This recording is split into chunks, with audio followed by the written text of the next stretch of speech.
Mes chers compatriotes, là où que vous soyez, je vous salue. Que vous soyez en Occident ou sur le continent africain. Mes chers compatriotes arabo-africains, afro-musulmans, arabo-musulmans, je vous salue bien. Les forces du mal, c'est-à-dire le triangle du mal, bien sûr, l'impérialisme américain, le sionisme international et le néocolonialisme occidental, s'activent actuellement sur tous les plans. Non seulement ils savent que la guerre russo-ukrainienne va se terminer au profit de la Russie, mais ils savent une chose, ils savent que la fin du dollar et du pétrodollar arrive presque à sa fin. C'est-à-dire qu'il n'y aura plus la suprématie du pétrodollar ou du dollar, ni encore moins la supériorité de l'euro. Donc les échanges vont se faire dans d'autres monnaies, soit des monnaies locales, soit une nouvelle monnaie que le BRICS va établir à la fin de cet été, c'est-à-dire au mois de juillet à août. La banque du BRICS alors aura à déterminer une monnaie qui sera une monnaie d'échange entre tous les pays du BRICS et les 16 autres pays qui vont rejoindre le BRICS. Par exemple, l'Arabie Saoudite, l'Argentine, l'Indonésie, l'Iran, l'Algérie, le Nigeria, l'Égypte et d'autres encore. Donc, la guerre russo-ukrainienne a démontré plusieurs choses. A démontré que l'alignement sur les États-Unis ne peut être bénéfique puisque les États-Unis ne cherchent que leur profit à eux seuls.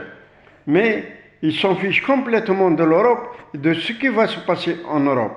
Au contraire, les États-Unis veulent affaiblir l'Europe, veulent que l'Europe ne possède jamais son armée propre à elle. C'est pour ça que les États-Unis maintiennent coûte que coûte les forces de l'OTAN, qu'elles commandent, qu'elles dirigent, qu'elles subventionnent. Ils ne veulent pas que l'Europe ait sa propre armée.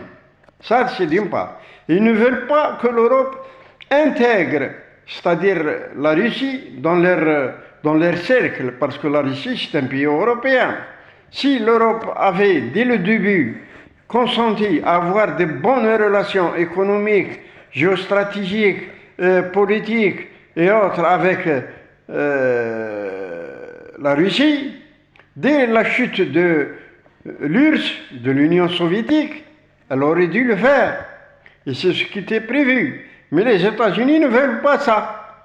Ne veulent pas que l'Europe soit supérieure à cause et avec l'aide de la Russie. Parce que la Russie, une puissance mondiale, avec l'aide de l'Europe, elle aura atteint tous les objectifs et peut dépasser en puissance les États-Unis. Non simplement sur le plan militaire ou sur le plan des armements, mais sur le plan technologique, sur le plan géostratégique, sur tous les autres plans. Sur le plan financier, bien sûr, puisque c'est une puissance mondiale énergétique, elle n'a pas envie aux États-Unis quoi que ce soit. Maintenant que les réserves, par exemple, je vais vous donner un exemple, l'exemple qui touche actuellement les États-Unis, c'est le manque d'énergie, c'est-à-dire les réserves en énergie sont plus que basses. Elles ont été consommées justement à cause de la guerre russo-ukrainienne. Et ils nous ont demandé à l'OPEC plus d'augmenter leur production, ce que ces derniers ont refusé, l'OPEC plus a refusé la demande américaine. Et l'Amérique se trouve maintenant dans un dilemme, comment faire remplir les réservoirs et sauver les réserves stratégiques en énergie de l'Amérique. Mais l'Amérique ne fait que accomplir ou de multiplier les erreurs, puisqu'elle a amené l'Europe à s'engager dans une guerre qui n'est pas une guerre européenne pour les Européens, mais elle les a obligés à entrer dans cette guerre, et cela a ruiné l'Europe. Bien sûr, des milliers d'emplois ont été éliminés, des dizaines, ou plutôt des centaines ou des milliers d'entreprises ont mis la clé sous le paillasson. Il y a des mouvements de protestation dans toutes les populations européennes, dans plusieurs pays, et elle va s'accentuer de jour en jour et davantage en davantage. Ces protestations vont toucher presque tous les pays de la communauté européenne, ce qui ne va pas arranger les affaires des Européens. Et les Européens se trouvent maintenant entre le marteau et l'enclume. Est-ce qu'ils vont décider de s'éloigner de cette guerre en levant le drapeau blanc devant la Russie, ou est-ce qu'ils vont, par contre, encourager la guerre et continuer avec les États-Unis à alimenter cette guerre pour qu'elle sera une guerre comme celle de l'histoire, qu'a enregistré l'histoire, la guerre de 100 ans. Alors si cette guerre va continuer uniquement 2 ou 3 ans, ce sera la ruine totale, complète, généralisée de toute l'Europe. Dans ce cadre-là, les Africains, par exemple, et les petits pays asiatiques et les petits pays latino-américains doivent s'unir, non seulement dans le mouvement des non-alignés ou dans le mouvement des 77, mais ils vont s'aligner effectivement dans une seule marche, c'est-à-dire la neutralité la plus complète. Ou par contre, ils essaient de se joindre, bon an, mal an, au BRICS, pour appuyer le BRICS, et le BRICS, bien sûr, sera la première force en hommes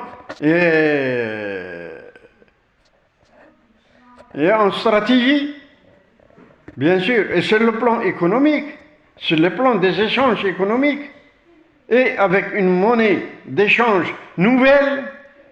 Donc, la suprématie de l'impérialisme américain et du néocolonialisme occidental seront mis à plat. Et le sionisme international ne pourra intervenir. Bien sûr, si le BRICS fait attention à l'ingérence du sionisme international et surtout dans les affaires monétaires.